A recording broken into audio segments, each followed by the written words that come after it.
ಹೆಸರಿನಲ್ಲಿ ಕೊಡಗಿನ ಸರ್ವನಾಶವಾಗ್ತಾ ಇದೆಯಾ? ಪ್ರವಾಸೋದ್ಯಮ ಅಭಿವೃದ್ಧಿ ಹೆಸರಲ್ಲಿ ವಾಕ್ ಪಾತ್ ಅನ್ನ ಮಾಡಲಾಗ್ತಾ ಇದೆ. 4 ಕೋಟಿ ರೂಪಾಯಿ ವೆಚ್ಚದಲ್ಲಿ ರಾಜಾ ಸೀಟ್ನಲ್ಲಿ ಕಾಮಗಾರಿಯನ್ನ ಮಾಡಲಾಗ್ತಾ ಇರುವಂತದ್ದು. ಮೊದಲೇ ಕೊಡಗಿನಲ್ಲಿ ಎಂತಹ ಆಪತ್ತು ಬಂದು ಎದುರಾಗಿದೆ ಕಳೆದ 2-3 ವರ್ಷಗಳಲ್ಲಿ ಅನ್ನೋದನ್ನ ಗಮನಿಸಿದಿರಾ? ಈ ಸಂದರ್ಭದಲ್ಲಿ ಪ್ರವಾಸೋದ್ಯಮನ ಹೆಸರಿನಲ್ಲಿ 4 ಕೋಟಿ ರೂಪಾಯಿ ವೆಚ್ಚದಲ್ಲಿ ರಾಜಾ ಸೀಟ್ನಲ್ಲಿ ಕಾಮಗಾರಿಯನ್ನ ಮಾಡಲಾಗ್ತಾ ಇದೆ. ವಾಕ್ ಪಾತ್ ವ್ಯೂ ಪಾಯಿಂಟ್ ಅನ್ನ ಮಾಡಲಿಕ್ಕೆ ಬೆಟ್ಟವನ್ನ ಕೊರಿತಾ ಇದೆ ಅಲ್ಲಿನ ಜಿಲ್ಲಾಡಳಿತ. ಹಿಟಾಚಿ ಬಳಸಿ ಇಡೀ ಬೆಟ್ಟವನ್ನೇ ಕೊರೆಸಿದ್ದಾರೆ ಅಧಿಕಾರಿಗಳು. ಬೆಟ್ಟದ ಕೆಳಭಾಗದ 10 ಮನೆಗಳಿಗೂ ಕೂಡ ಈಗ ಅಪಾಯ ಎದುರಾಗಿದೆ. 2018ರಿಂದಲೇ ಕೊಡಗಿನಲ್ಲಿ ಸಂಭವಿಸ್ತಾ ಇದೆ ಭೂಕುಸಿತ. ಈ ಸಂದರ್ಭದಲ್ಲಿ ಮತ್ತಷ್ಟು ಎಚ್ಚರಿಕೆಯಿಂದ ಹೆಜ್ಜೆಯನ್ನ ಇಡಬೇಕಾಗಿದೆ. ಆದರೆ ಇಲ್ಲಿ ಆ ಒಂದು ಬೆಟ್ಟವನ್ನ ಕೊರೆಯುವಂತ ಕೆಲಸವನ್ನ ಮಾಡ್ತಾ ಇದ್ದಾರೆ. ಯಂತ್ರವನ್ನ ಬಳಸಬಾರದು ಅಂತ ನಿಯಮವಿದ್ದರೂ ಕೂಡ ಡೋಂಟ್ ಕೇರ್ ಅಂದಿದ್ದಾರೆ ಅಲ್ಲಿನ ಅಧಿಕಾರಿಗಳು. ಆದ್ರೂ ಈಗ ಹಿಟಾಚಿಯಿಂದ ಬೆಟ್ಟವನ್ನ ಕೊರೆಸಿದ್ದಾರೆ ಅಧಿಕಾರಿಗಳು. ಇನ್ನ ಕಾಮಗಾರಿಯನ್ನ ತಡೆದಿದ್ದಾರೆ MLC ಆಗಿರುವಂತ ವೀಣಾ ಅಚ್ಚಯ್ಯ ಅವರು. ಅಧಿಕಾರಿಗಳು ಗುತ್ತಿಗೆದಾರರ ವಿರುದ್ಧ ಆಕ್ರೋಶವನ್ನ ಕೂಡ ಹೊರಹಾಕಿದ್ರು. ಈ ಸಂದರ್ಭದಲ್ಲಿ ಹಣ ಲೂಟಿಗಾಗಿ ಕಾಮಗಾರಿ ಎಂದು ನಾಣಯ್ಯ ಕಿಡಿಕಾರಿದ್ದಾರೆ.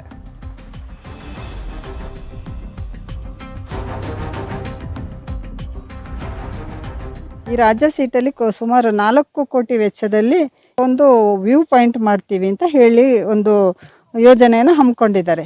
ವಿಸಿಟ್ ಮಾಡಬೇಕಾದ್ರೆ JCBಯಲ್ಲಿ ಅವರು ರಸ್ತೆಯನ್ನು ಮಾಡ್ತಾ ಇದ್ರು. ಕೆಳಗಡೆ ಸ್ಲೀಪ್ ಜಾಗ ಬೇರೆ ಇದೆ. ಕಳೆದ ವರ್ಷ ಮಳೆಗಾಲದಲ್ಲಿ ಅನೇಕ ಕುಸಿತ ಬೆಟ್ಟ ಗುಡ್ಡಗಳ ಕುಸಿತದ ಜಾಗದಲ್ಲೇ ಪುನಃ ಅವರು JCB ತಂದು ಕೆಲಸ ಮಾಡುವಂಥದ್ದು ಏನಿದೆ. ನೆಕ್ಸ್ಟ್ ಮಳೆಗಾಲದಲ್ಲಿ ಏನಾದರೂ ಈ ಪ್ರದೇಶದಲ್ಲಿ ಭೂಕುಸಿತ ಆದರೆ ಈ ಕಾಮಗಾರಿಗೆ ಯಾರು ಪ್ರೇರಣೆ ಕೊಟ್ಟರು, ಯಾರು ಅಪ್ರೂವಲ್ ಮಾಡಿದ್ರು, ಅಥವಾ ಯಾವ ಕಾಂಟ್ರಾಕ್ಟರ್ ಮಾಡಿದ್ರು, ಅಥವಾ ಜಿಲ್ಲಾ ಆಡಳಿತ ಯಾರು ಇದಕ್ಕೆ ಅನುಮತಿ ಕೊಟ್ಟರು ಅವರೇ ಹೊಣೆಗಾರಿಕರಾಗ್ತಾರೆ. ಹಾಗೆ ತಲಕಾವೇರಿಯಲ್ಲಿ ಆದ ದುರಂತವೇ ಸಾಕು ನಮಗೆ. ಅಲ್ಲಿ ಇದೇ ಫಾರೆಸ್ಟ್ ಇಲಾಖೆಯವರು ಇಂಗುಗುಂಡಿ ತೋಡುವ ನೆಪದಲ್ಲಿ ದೊಡ್ಡ ದೊಡ್ಡ ಗುಂಡಿಗಳನ್ನು ತೋಡಿ ಇಡೀ ಫ್ಯಾಮಿಲಿ ಹೋಗುವಂಥ ಒಂದು ಪರಿಸ್ಥಿತಿ ಬಂತು. ಇನ್ನೂ ಜನರಿಗೆ ಒಂದು ಬುದ್ಧಿ ಬಂದಿಲ್ಲ ಅಂತ ಹೇಳಿದರೆ ಇನ್ನು ಇದಕ್ಕೆ ಅರ್ಥ ಏನಿದೆ? ಈ ರಾಜ್ಯ ಹಣ ಟೂರಿಸಂ ಡಿಪಾರ್ಟ್ಮೆಂಟಲ್ಲಿ ಇರ್ತಾ ಇರ್ತಕ್ಕಂಥದ್ದು, ಆ ಕಾಲದಲ್ಲಿ ನಾವು ಒದಗಿಸಿರ್ತಕ್ಕಂಥದ್ದು, ಸಂಕಲಿಂಗೇಗೌಡರು ನಾವೆಲ್ಲ ಸೇರಿ ಮಾಡಿರ್ತಕ್ಕಂಥ ಒಂದು ಬ್ಲೂ ಪ್ರಿಂಟ್ ಉಂಟು. ಆ ಬ್ಲೂ ಪ್ರಿಂಟಿಗೆ ಅನುಗುಣವಾಗಿ ಮಾಡಲಿಕ್ಕಿರ್ತಕ್ಕಂಥ ಯಾರು ಅಭ್ಯಂತರ ಇಲ್ಲ. ಇದನ್ನು ಈ ಥರ ಮಾಡಿ ಆ ಭಾಗ 7 ಎಕರೆ ಜಾಗ ಇದೆಯಲ್ಲ ಅದನ್ನು ಸಂಪೂರ್ಣವಾಗಿರ್ತಕ್ಕಂಥ ಸಸ್ಯಗಳನ್ನು ಈ ಥರ ನಟ್ಟು ಅಲ್ಲಿ ವಾಕ್ ಪಾತ್ ಮಾತ್ರ ಹೋಗಲಿಕ್ಕೆ ನಡೀಲಿಕ್ಕೆ ಇರ್ತದೆ, ವಾಕ್ ಪಾತ್ ಮಾತ್ರ ಅದನ್ನು ಬಿಟ್ಟು ಇವರು ಮೊನ್ನೆಯಾಗಿ ಶುರು ಮಾಡಿರ್ತಕ್ಕಂಥ ಈ ಕೆಲಸ JCBಯನ್ನು ತಂದು ದೂರ ತೆಗೆದುಹಾಕ್ತಾರೆ. ಯಾಕೆ JCB ತಂದು ಯಾಕೆ ಮಾಡಬೇಕಾಗಿತ್ತು? ನಾವು ಇಲ್ಲಿ ಸಾಧಾರಣ 25,000 ಸಸಿಗಳನ್ನು ನಟ್ಟು ಮರಗಳನ್ನು ನಡ್ತೀವಿ. ಸುಮಾರು 25,000-26,000 ಪ್ಲ್ಯಾಂಟ್ಸ್ಗಳನ್ನು, ಫ್ಲವರ್ ಪ್ಲ್ಯಾಂಟ್ಸ್ಗಳನ್ನು ಅದು ಮಾಡಿ ನಡ್ತಾಯಿದ್ವಿ. ಹೋಗ್ಲಿಕ್ಕಿರ್ತಕ್ಕಂಥಕ್ಕೆ ಎಲ್ಲ ಭಾಗಗಳಲ್ಲಿ ಮೆಟ್ಟುಗಳನ್ನು ಮಾಡಿ ಅದನ್ನು ಮಾಡ್ತಾಯಿದ್ವಿ. ನಾನು ಹೇಳಿದೆ ಇದನ್ನು ಮಾಡಿ ಮಾಡಿ ಮಾಡಿ ಏನು ಮಾಡಲಿಕ್ಕೆ ಅಂತ ಹೊರಟಿದ್ದಾರೆ ಇವರು ಅಂದರೆ ಈ 3.5-4 ಕೋಟಿ ರೂಪಾಯಿ ಇದೆಯಲ್ಲ, ಇದನ್ನು ಈಗ ಒಟ್ಟಾರೆ ಪೂರ್ತಿ ಖರ್ಚು ಮಾಡಿಬಿಟ್ಟು ಬಹುಶಃ ಇದರಲ್ಲಿ ಎಷ್ಟು ನಾನು ಹೇಳಬಾರ್ದು, ಬಹುಶಃ ದೊಡ್ಡ ಪ್ರಮಾಣದ ಅನಾಚಾರ, ದೊಡ್ಡ ಭ್ರಷ್ಟಾಚಾರ ನಡೀತಾ ಇರ್ತಕ್ಕಂಥದ್ದೇ. ಗಮನಿಸಿದ್ರಲ್ಲ ಅಲ್ಲಿನ MLC ಮತ್ತೆ ಹಿರಿಯ ರಾಜಕಾರಣಿಗಳು ಏನ್ ಮಾತನಾಡಿದ್ರು ಅಂತ. ವೀಣಾ ಅಚ್ಚಯ್ಯ ಮತ್ತೆ ಹಿರಿಯ ರಾಜಕಾರಣಿ ಆಗಿರುವಂತ MC ನಾಣಯ್ಯ ಅವರು ಮಾತನಾಡಿದ್ದನ್ನ ನೀವು ಗಮನಿಸಿದ್ರಾ? ಮೊದಲೇ 2018ರಿಂದ ದೊಡ್ಡ ಪ್ರಮಾಣದಲ್ಲಿ ಅಲ್ಲಿ ಮಳೆ ಸುರಿದಂತ ಪರಿಣಾಮ ಪ್ರವಾಹ ಉಂಟಾಗಿ ಅಲ್ಲಿನ ಸಾಕಷ್ಟು ಬೆಟ್ಟ ಗುಡ್ಡಗಳೆಲ್ಲವೂ ಕೂಡ ಯಾವ ರೀತಿಯಾಗಿ ಪ್ರವಾಹದ ಸಂದರ್ಭದಲ್ಲಿ ಜರುಗಿದ್ವು ಅನ್ನೋದು ನಿಮಗೂ ಕೂಡ ಗೊತ್ತಿದೆ. ಗುಡ್ಡ ಕುಸಿತ ಪ್ರಕರಣಗಳು ಎಷ್ಟೆಷ್ಟಾಗಿದೆ ಅಂತ ಕೂಡ ನಿಮಗೆ ಗೊತ್ತಿದೆ. ಮತ್ತೆ ಅಲ್ಲಿ ಈಗ ಬೆಟ್ಟವನ್ನ ಕೊರೆಯುವಂತ ಕೆಲಸವನ್ನು ಮಾಡಲಾಗ್ತಾ ಇದೆ. ಪ್ರವಾಸೋದ್ಯಮ ಇಲಾಖೆಯ ಸಹಾಯಕ ನಿರ್ದೇಶಕರಾಗಿರುವಂತ ರಾಘವೇಂದ್ರ ಅವರು ನಮ್ಮ ಜೊತೆ ದೂರವಾಣಿ ಸಂಪರ್ಕದಲ್ಲಿದ್ದಾರೆ. ನಮಸ್ಕಾರ ರಾಘವೇಂದ್ರ ಅವರೇ. ನಮಸ್ಕಾರ ಸರ್. ಮೊದಲೇ ಅಪಾಯದ ಸ್ಥಿತಿಯಲ್ಲಿದೆ ಕೊಡಗು, ಅಲ್ಲಿನ ಬೆಟ್ಟಗಳೆಲ್ಲವೂ ಕೂಡ. ಇಂಥ ಟೈಮಲ್ಲಿ ಬೆಟ್ಟ ಕೊರೆಯುವಂತ ಕೆಲಸ ಯಾಕೆ ಬೇಕಿತ್ತು ಅಂತ ಪ್ರಶ್ನೆ ಮಾಡ್ತಿದ್ದಾರೆ. ಯಾರು ಅನುಮೋದನೆ ಕೊಟ್ಟಿದ್ದು? ರಾಘವೇಂದ್ರ ಅವರೇ, ನನ್ನ ಧ್ವನಿ ಕೇಳಿಸ್ತಾ ಇದೆಯಾ? ರಾಘವೇಂದ್ರ ಅವರೇ, ನನ್ನ ಧ್ವನಿ ಕೇಳಿಸ್ತಾ ಇದೆಯಾ? ಇವ್ರ ಬಳಿ ಉತ್ತರ ಇಲ್ಲ ಅಂತ ಕಾಣಿಸುತ್ತೆ. ಮೋಸ್ಟ್ ಪ್ರಾಬಬ್ಲಿ ಕ್ವಶನ್ ಕೇಳಿದ್ರೂ ಕೂಡ ಕೇಳಿಸದೇ ಇರುವ ರೀತಿಯಲ್ಲಿ ವರ್ತಿಸ್ತಾ ಇದ್ದಾರೆ. ನಾವು ತೋರಿಸ್ತಾ ಇದ್ವಿ ಅಲ್ಲಿ ಹೆಂಗಿದೆ ಪರಿಸ್ಥಿತಿ ಅಂತ. ನೋಡಿ, ಈಗ ಕರೆಯನ್ನ ಕಟ್ ಮಾಡಿದ್ದಾರೆ. ಇಷ್ಟೋ ತನಕ ಕೇಳಿಸ್ಕೊಂಡ್ರು ಆ ಪ್ರಶ್ನೆಯನ್ನ, ಉತ್ತರಿಸ್ಲಿಕ್ಕೆ ಆಗ್ತಾ ಇಲ್ಲ ಅವ್ರಿಗೆ.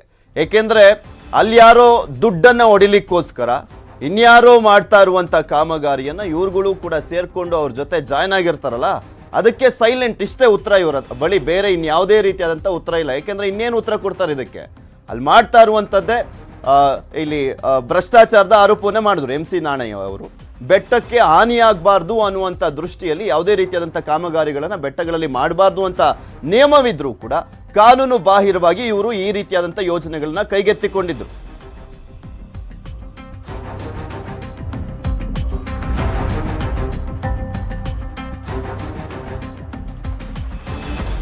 ಮತ್ತೆ ಸಂಪರ್ಕಕ್ಕೆ ಸಿಕ್ಕಿದ್ದಾರೆ ರಾಘವೇಂದ್ರ ಅವರು. ನಮಸ್ಕಾರ ರಾಘವೇಂದ್ರ ಅವರೇ. ನಮಸ್ಕಾರ ಸರ್. ಹೇಳಿ ಸರ್, ನಾವು ಒಂದು ದೃಶ್ಯಾವಳಿಗಳಲ್ಲಿ ತೋರಿಸ್ತಾ ಇದ್ವಿ, ನೀವು ವಾಕ್ ಪಾತು ವ್ಯೂ ಪಾಯಿಂಟ್ ಅನ್ನ ಮಾಡ್ಲಿಕ್ಕೆ ಹೊರಟಿದ್ರಿ ರಾಜಾ ಸೀಟ್ನಲ್ಲಿ. ಏನ್ ಕಾರಣ? ಅಲ್ಲಿ ಯಾವುದೇ ರೀತಿಯಾದಂತ ಬೆಟ್ಟವನ್ನ ಅಗಿಯುವಂತ ಕೆಲಸ ಮತ್ತೆ ಕೊರೆಯುವಂತ ಕೆಲಸ ಮಾಡಬಾರ್ದು ಅಂತ ಇದೆ ಅಲ್ವಾ ರೂಲ್ಸ್? ಇಲ್ಲ ನೋಡಿ, ಅದು ತಪ್ಪಾಗಿ ಇದಾಗಿದೆ. ನಾವು ಅಲ್ಲಿ ಯಾವುದೇ ಬೆಟ್ಟ ಅಗಿಯೋದಾಗ್ಲಿ ಅಥವಾ ಕೊರೆಯೋದಾಗ್ಲಿ ಏನು ಮಾಡೋದಿಲ್ಲ. ಈಗ ಆಲ್ರೆಡಿ ಅಲ್ಲಿ ಎಕ್ಸಿಸ್ಟಿಂಗ್ ರೋಡ್ ಇದೆ. ಆ ಎಕ್ಸಿಸ್ಟಿಂಗ್ ರೋಡ್ ಅಲ್ಲಿ ಜಂಗಲ್ ಕ್ಲಿಯರ್ ಮಾಡ್ತೀವಿ, ಪಾತ್ವೇ ಮಾಡ್ತೀವಿ ಅಷ್ಟೇನೆ. ಆ ತಡೆ, ಇದು ಬೆಟ್ಟ ಎಲ್ಲಿ ಕುಸಿತದೆ ಅಲ್ಲೆಲ್ಲ ತಡೆಗೋಡೆ ಬರ್ತದೆ. ಮತ್ತೆ 47,000 ಗಿಡ ಮರ ಮತ್ತೆ ಬಳ್ಳಿ, 18,000 ಸ್ಕ್ವೇರ್ ಫೀಟ್ ಹುಲ್ಲು ಬರ್ತದೆ ಅಲ್ಲಿ. ಒಂದು ಗುಡ್ಡ ಕೊರೆಯೋದಾಗ್ಲಿ ಗುಡ್ಡ ಕೆತ್ತದಾಗ್ಲಿ ಯಾವುದೇ ಕಾರಣಕ್ಕೂ ಅವೆಲ್ಲ ಬರೋದಿಲ್ಲ. ಆ ದೃಶ್ಯಾವಳಿ ನೋಡಿದ್ರೆ ಹಂಗೆ ಇದೆಯಲ್ಲ ಸರ್, ವ್ಯೂ ಪಾಯಿಂಟ್ ಮಾಡ್ತಾ ಇದ್ರಂತೆ. ಈಗ ವ್ಯೂ ಪಾಯಿಂಟ್ ಮಾಡ್ತಾ ಇಲ್ವಾ? ವ್ಯೂ ಪಾಯಿಂಟ್ ಬರ್ತದೆ, ಆದ್ರೆ ಅಲ್ಲಿ ಯಾವ್ದು ಕೊರಿಯೋದು ಮಾಡೋದು ಅವೇನು ಮಾಡೋದಿಲ್ಲ. ಈಗ ಆಲ್ರೆಡಿ ಇರೋ ಅಲ್ಲಿ ಸಣ್ಣದು 2 ವ್ಯೂ ಪಾಯಿಂಟ್ ಇದೆ. ಅಲ್ಲಿಗೆ ಸುತ್ತ ರೈಲಿಂಗ್ಸ್ ಬರುತ್ತೆ. ಅಲ್ಲಿ ಯಾವ್ದು ಬೆಟ್ಟ ಕೊರಿಯೋದು ನೋಡ್ತಾ ಇದೀವಿ ಸರ್ ದೃಶ್ಯಾವಳಿಗಳಲ್ಲಿ. ಅಲ್ಲಿರೋದ್ನೆಲ್ಲ ಇಟಾಚಿಲೆಲ್ಲ ಬಗ್ದಾಗ್ತಾ ಇದಾರೆ. ಇಲ್ಲ, ಇಟಾಚಿ ಮತ್ತೆ ಈಗ ಯಾವ ಕಾರಣಕ್ಕೆ ನಿಲ್ಸಿದ್ರಿ? ಈಗ ನಿಂತಿದೆ ಅಲ್ವಾ? ನಿಲ್ಸಿದೆ. ಇಟಾಚಿ ಕೆಲಸ, ಸಣ್ಣ ಇಟಾಚಿ ತೆಗೆದು ಬೇಡ ಮಾಡೋದು ಅದ್ರಲ್ಲಿ ಅಂತ ಹೇಳಿದ್ರು. ಅದಕ್ಕೆ ಅದ್ ನಿಲ್ಸಿ ಮ್ಯಾನ್ಯುವಲ್ ಕೆಲಸ ಮಾಡ್ತಿದ್ದಾರೆ ಈಗ. ಅಲ್ಲ, ಯಾಕೆ ತಗೊಂಡೋಗಿದ್ರಿ ಇಟಾಚಿನ? ಯೂಸ್ ಮಾಡಂಗಿಲ್ಲ ಅಲ್ವಾ? 2018ರಿಂದ ನೀವೇ ಹಾಕೊಂಡಿದ್ದೀರಾ ಅಲ್ವಾ ಕಾನೂನುಗಳನ್ನ? ಅಲ್ಲಿ ನಾವ್ ಯಾವ್ದು ಕಾನೂನು ಮಾಡ್ಕೊಂಡಿಲ್ವಲ್ಲ. ಅಲ್ಲ, ಅಲ್ಲಿರುವಂತ ಬೆಟ್ಟ ಗುಡ್ಡಗಳನ್ನ ಇಟಾಚಿಗಳ ಮುಖಾಂತರ ಎಲ್ಲ ಯಾವುದೇ ಕಾಮಗಾರಿಗಳನ್ನ ಮಾಡ್ಕೊಳಂಗಿಲ್ಲ ಅಂತ ಮಾಡ್ತಾ ಇಲ್ವಲ್ಲ ಯಾವ್ದು ನಾವು. ತಗೊಂಡೋಗಿದಿರಲ್ಲ, ಬಗ್ದಾಕಿದಿರಲ್ಲ, ಈಗ ನಿಲ್ಸಿದ್ದೀರಾ. ಅಲ್ಲಿರುವಂತ MLC ಬಂದ್ರು, ಹಿರಿಯ ರಾಜಕಾರಣಿ ಹೋದ್ರು. ಆ ಜಂಗಲ್ ಕ್ಲಿಯರ್ ಆಗಿರೋದಕ್ಕೆ ಅದು ಆತರ ಕಾಣಿಸ್ತಿದೆ, ಅದೆಲ್ಲ ಕಾಣಿಸ್ತಾ ಇದೆ. ಜಂಗಲ್ ಕ್ಲಿಯರ್ ಆಗಿರೋದು ಅಷ್ಟೇನೆ ಅದು. ಅಲ್ಲ, ಮೊದ್ಲೇ ಅಲ್ಲಿನ ಮಣ್ಣೆಲ್ಲ ಗಟ್ಟಿ ಇಲ್ಲ, ಸಡಿಲವಾಗುತ್ತೆ. ಮಳೆ ಬಂದಂತ ಸಂದರ್ಭದಲ್ಲಿ ಬೇಗ ಅದು ಸಡಿಲ ಆಗಿ ಗುಡ್ಡ ಕುಸಿತ ಆಗುವಂತ ಪ್ರಕರಣಗಳೇ ಜಾಸ್ತಿ. ನಾವು 47,000 ಗಿಡ ಮತ್ತೆ ಹೂವಿನ ಗಿಡಗಳು, ಆ ಹುಲ್ಲೆಲ್ಲ ಹಾಕಿದಾಗ ಅದು ಗಟ್ಟಿ ಆಗುತ್ತೆ. ಅದು ಯಾವುದೇ ಕಾರಣಕ್ಕೂ ಜಾರಲ್ಲ. ಬರೇ ಅದನ್ನ ಮಾಡ್ತಾ ಇರೋ ಉದ್ದೇಶನೇ ಅದಕ್ಕೋಸ್ಕರ. 47,000 ಗಿಡ ಮರ. ಈಗ 4 ಕೋಟಿ ವೆಚ್ಚದಲ್ಲಿ ಮಾಡ್ಲಾಗ್ತಾ ಇದೆಯಾ ಇದನ್ನ? 4 ಕೋಟಿ ಅಂದ್ರೆ ಅದ್ರಲ್ಲಿ 3 ಕೋಟಿ 45 ಲಕ್ಷ ಮಾತ್ರ ಟೆಂಡರ್ ಆಗಿರೋದು. ಯಾವ್ದಕ್ಕೆ 3 ಕೋಟಿ 45 ಲಕ್ಷ ನೀವು ಟೆಂಡರ್ ಮಾಡ್ಕೊಂಡು ಮಾಡ್ತಾ ಇರೋದು? ಏನ್ ಕೆಲಸ ಅಲ್ಲಿ? ಅದ್ರಲ್ಲಿ 1.25 ಕಿಲೋಮೀಟರ್ ಪಾತ್ವೇ ಬರ್ತದೆ. ಮತ್ತೆ ಈ 47,000 ಗಿಡ ಮತ್ತೆ ಮರ ಎಲ್ಲ ಬರುತ್ತೆ. ಮತ್ತೆ 18,000 ಚದರ ಅಡಿ ಈ ಬರ್ಮುಡ ಹುಲ್ ಬರುತ್ತೆ.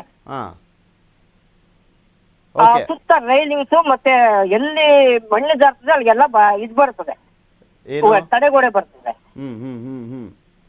ಅಷ್ಟಕ್ಕೆ 3 ಕೋಟಿ 45 ಲಕ್ಷ ವೆಚ್ಚ ಆಗ್ತಾ ಇದೆ. ಹೌದೌದು.